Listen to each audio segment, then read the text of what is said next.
move on to viroids. So this question really refers to kind of as a review of what we did last week in terms of the way in which we could define the viral genome. So if you recall, we talked about what kinds of nucleic acid are in viral genomes. There's either RNA or DNA. We can caveat, which I'll explain in a minute. They can be double-stranded or single-stranded. They can go through a DNA intermediate.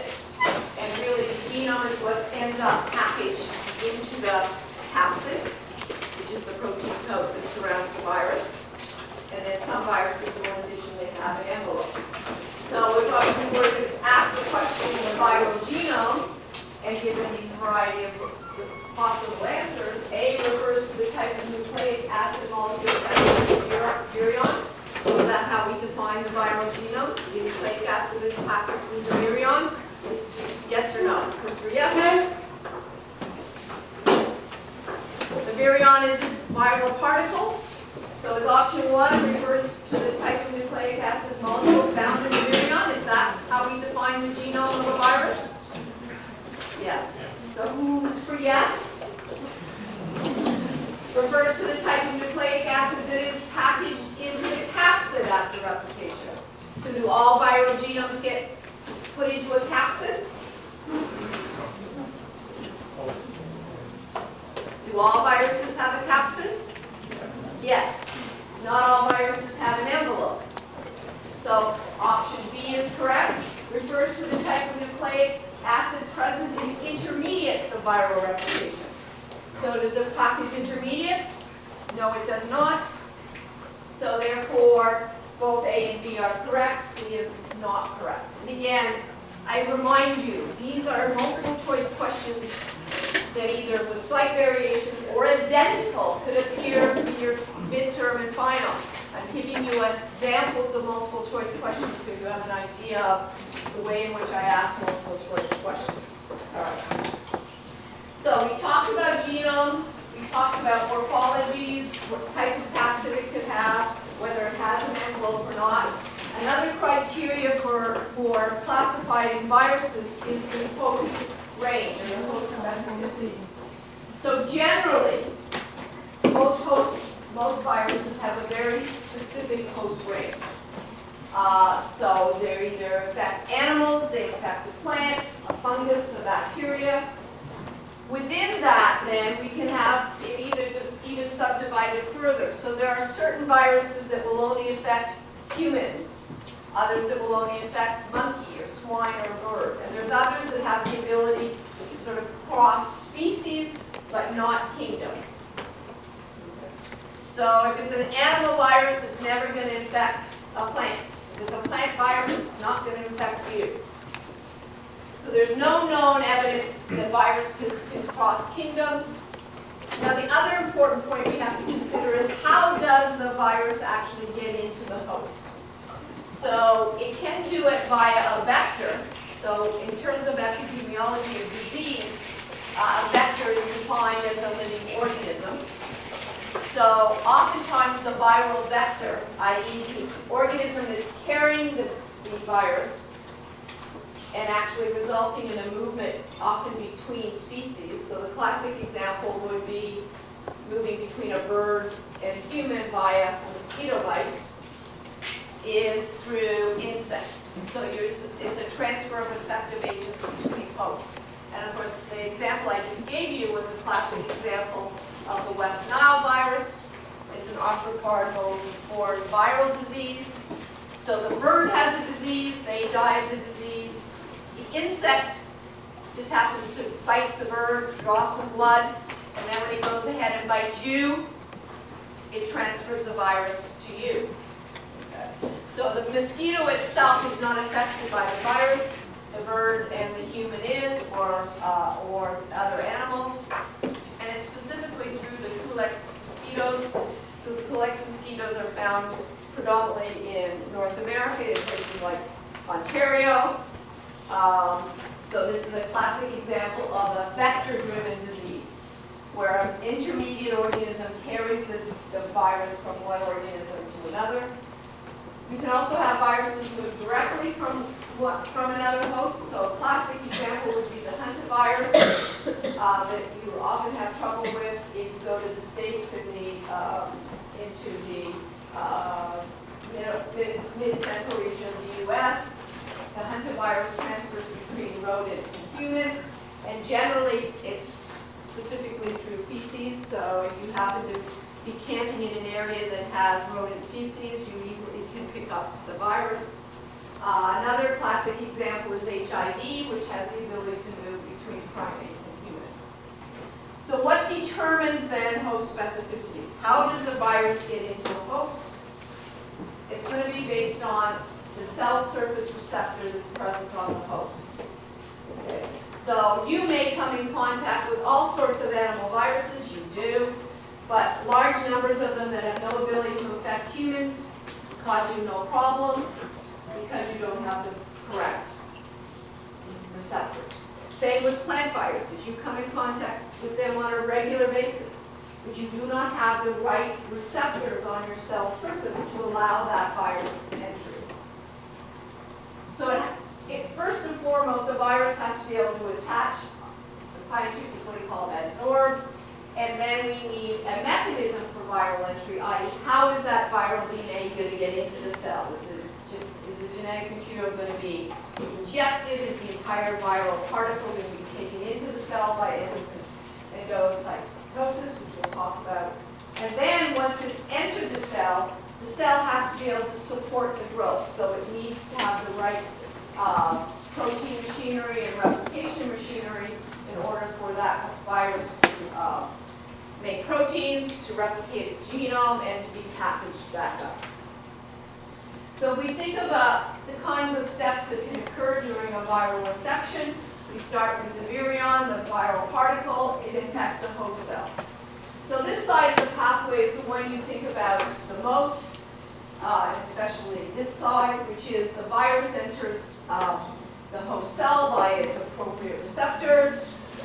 It produces a very acute infection, making you ill. Lots of viruses are produced. And then, in order for the viruses to get out of the particular host cell, they lyse the host cell, so the host cell dies. That's one of the classic models. The other is that the release of the virions is via a non-lysis procedure called budding, where the virus buds out of the cell. As I will remind you as we go, generally naked viruses that lack an envelope, kill the host cell. Because in order to be released, they have to get through the flower. Generally, envelope viruses, keeping in mind that the liquid of the envelope of the virus comes from the host, gets out of the cell by budding. They do not kill the host cell, but they damage the host cell, causing it to have problems. Now, the other side of this pathway, which I sort of hinted at last week, is that we can go into what's called a latent state, where the nucleic acid of the virus becomes part of the chromosomal DNA. So this can happen with double-stranded DNA viruses, and it can happen with any RNA virus that has a DNA intermediate. So for example, the retroviruses. And once that becomes integrated into the host chromosome, what you basically have is a provirus. So if you have some genomic DNA and the virus sits here, it's latent, it's not causing a viral infection, but what has it done? It has altered the genetic makeup by disrupting that area of the chromosome, which can then lead to modification of the host genome, which can then lead to mutations, which can then lead to transformation.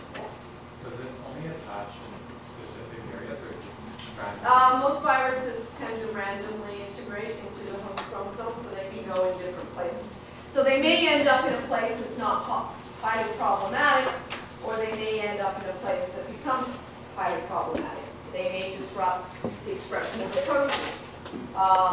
The problem is that if the virus ends up, that cell then undergoes other mutations, it's already started a process of transformation by making changes to the genome.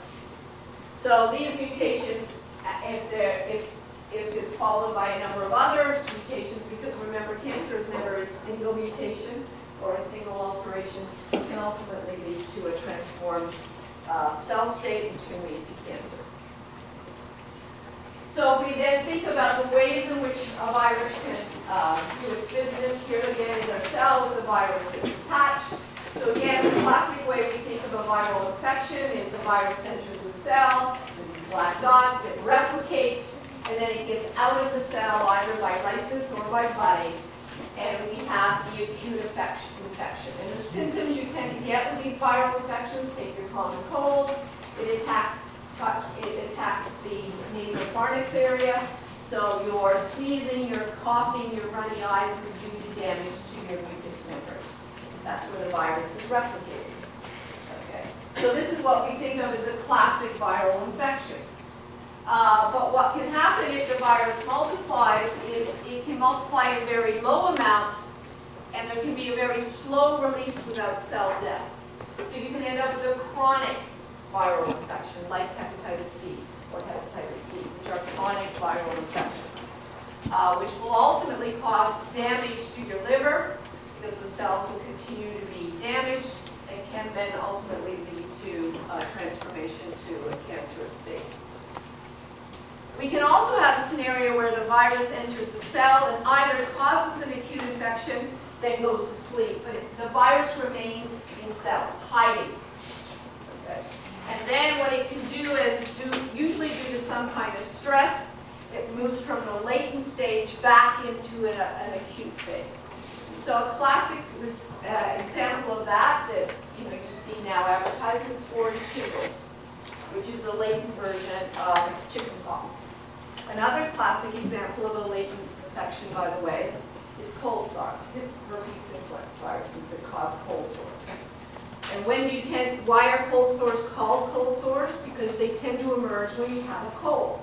And it's not due to the virus that caused the cold, but the stress of fighting the cold infection leads to the virus, the herpes simplex virus, re-emerging. So many people who suffer from cold sores tend to get them at a certain point, often when they're under stress, either due to some kind of infection or just a highly stressful time, maybe often during exams, etc. So we have persistent, we have latent, we have acute, but we can also, as I pointed out in the previous slide, have a scenario where we could end up with integration and damage to the genome leading to transformation, or simply damage to the ability of the cell to properly divide. So instead of getting cell division of our host cells, we end up with altered cell states. And again, this kind of cell fusion could ultimately lead to mutations as well, and to other diseases. So viruses do more than just cause acute infections that we think of them. In fact, many of the viruses that we get have a latent component. For example, measles, which has reemerged as a problem, has a latent version of it that actually the virus hides in the brain. It can reemerge as a major encephalopathy, and you can die very quickly from a reemergence of measles infection. So they're not just benign, diseases that we get for a week or so and then go away. Many times these viruses die. So again, we need to be able to attach the virus to the host. For this attachment to take place, we need appropriate receptors where the virus needs to have attachment sites and the host cell needs attachment sites. And they need to be compatible. So the virus can have those special attachment sites either on your capsid, if it's an antivirus, or in the envelope, if it's an envelope virus. Once we get attachment, then the viral genome has to enter. For some viruses, the DNA or RNA simply enters. But for other viruses, as we'll talk about, there's actually an endocytotic pathway that brings the entire virus, including the envelope, into the cell. Once the nucleic acid is entered, then that viral genome will have to be replicated, proteins will have to be made, so transcription will also have to take place, And the cool thing about viruses is they self-assemble. So once the virus, remember the virus is going to encode all the proteins that are specific to the virus in its genome, and then it'll form a preformed capsid that the genetic material will go into. So actually it's a self-assembly process. And then once the viral particles are assembled, they then get released from the host cell, and each host cell will release hundreds, if not thousands, of viral particles, either through budding or through a lytic cycle, which kills the host cell. So we start at the top, which is the process, which is attachment or absorption. The first thing to understand is it's not a random event. Yes, viruses and host cells will randomly collide. The ability to actually properly interact to gain entry is based on specific surface components on the host cell that are compatible with the viral components. The receptor depends on the virus, and this is, by the way, why we get symptoms in different locations. Okay. Why some symptoms are very associated with respiratory infections, others are associated with infections in the brain. It's based on the attachment site. Remember, the receptors are always going to be located on the surface of the host cell. So the surface of the host cell is exposed, the virus comes in contact, there's compatibility, there's adsorption. Now it's in position for the genetic material to enter the cell. So the receptors play a critical role in this. And the interesting thing is what you might then say, well, common sense would say, if I want to get rid of the common cold, I just get rid of the rhinovirus receptors on host cells. So we program the host cells to lose those receptors. The problem with that is that most viruses have chosen to use as receptors things that are absolutely critical for the functionality of the cells. So they can't lose them, because the host cell would therefore be unable to carry out certain functions. So for example, in the bacterium E. coli, the bacteriophage lambda infects E. coli. The receptor for lambda, and you will do this in the lab, is LAM-B. LAM-B is found on the surface of E. coli. LAM-B is critical in the transport system for the uptake of sugars, so it sits in the outer membrane of E. coli. So if there's no LAM-B receptor in E. coli, then in fact lambda can't attach. So if E. coli were to lose its LAM-B receptor, then in fact it's the LAM-B receptor, it would not be able to be infected by lambda, but it also wouldn't be able to move sugars into the cell. So therefore E. coli can't lose the LAM-B receptor. So again, the receptor, this target is absolutely required for cell function. Other bacteriophage viruses like R17, M13, F1FD, their names are different bacteriophages, actually use the pili. So as we will talk about in greater detail as we go, the bacterial cells often has surface appendages. Pili are found in the hundreds in the cell. We also have flagella for the motile bacteria, which you've already seen evidence in your hanging draw, and your motility tube that you'll do this week will show you indirectly the presence of motility. So both anything that's on the surface can serve as a receptor for a virus. So pili and the special pilin proteins that are part of pili can actually be a site of adherence. The pili, as we will talk about later in term, is also important for exchange of DNA material between bacterial cells. Or we can also use the flagella. So an example is bacteriophage SPO, which infects Bacillus subtilis. It actually binds to the flagella. So in my diagram, phage could attach to flagella, they can attach to the pili, they can actually attach to the cell wall. Anything that's on the surface that is providing the right surface molecule will work. So this just shows you some of the attachments. So here's a pilus running here, the E. coli cell is out here. You can see all the phage particles that are actually attached to the pilus. And here's a close-up view of a bacteriophage attached to a flagella. You can see the tail fibers are actually wound around the the flagella pulling the tail closer to the actual flagella. Because in essence what happens, this actually looks like some kind of spaceship that's landed on a planet. So it lands, and what ends up happening is it lands and then the tail shrinks. And once the tail shrinks, this brings the tail plate in close proximity. So you can see in this scenario, the genetic material is already coming out here, as is it started to come out here, whereas this can is still somewhat full, and only a little bit of genetic material has come out. So there's a landing, there's a shrinking of the tail, and then the genetic material is injected into the host. So this is actually T4, which attaches to the cell wall of E. coli. So in the world of bacteriophage, almost exclusively, which means viruses that infect bacteria, only the genetic material is injected into the E. coli cell or bacillus, any bacterial cell.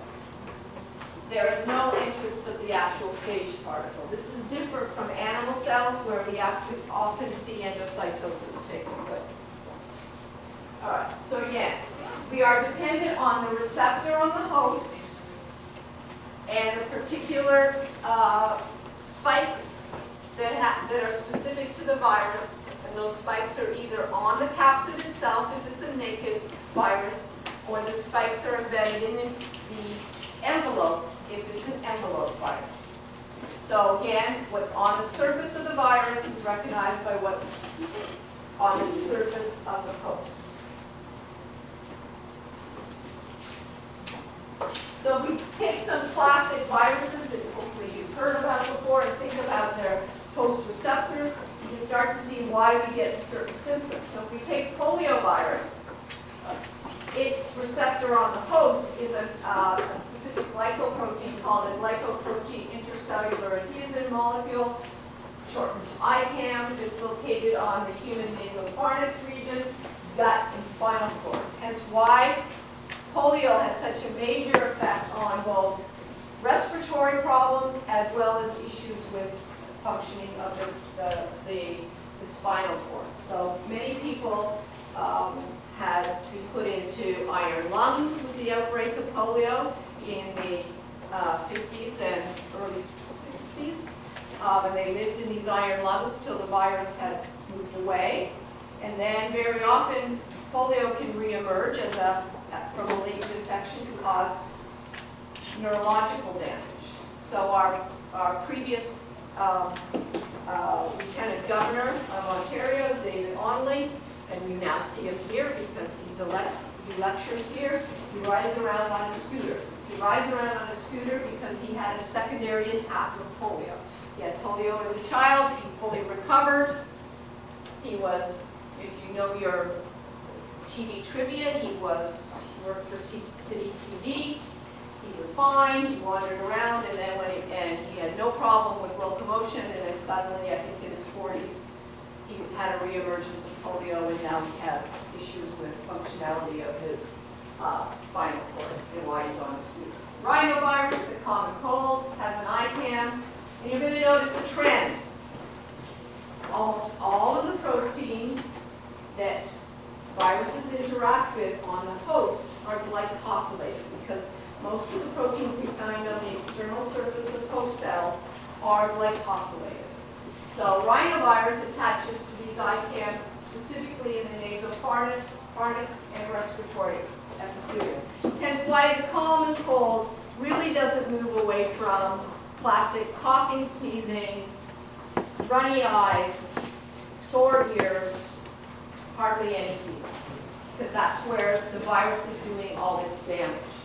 For measles, the particular protein it attaches to is CD46, which is really found on a lot of tissues. So measles is a more pleiotropic effect.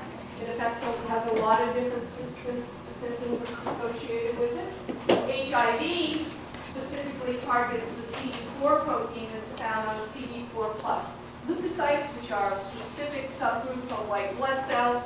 and hence why it damages the white blood cells. And that's an HIV, as presented as full-blown AIDS, is a complete knockdown of your CD4 plus white blood cells.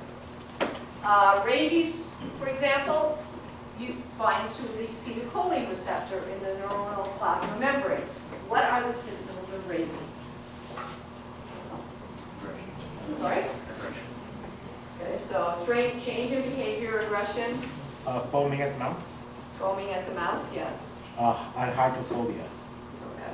And so a lot of classic, they're often described as going mad. So dogs go mad, other animals like foxes, etc., they behave in a very strange behavior, and humans do the same thing. So historically, when a human thought they may have developed rabies, and there was no vaccination where you could go and get a series of shots if you are bitten, they used to chain themselves out in the wilderness because their behavior would become so bizarre before they would succumb to the virus. SARS, which of course is a severe acute respiratory infection, actually attacks the ACE2, which is the angiotensin converting enzyme. It actually is involved in blood pressure regulation.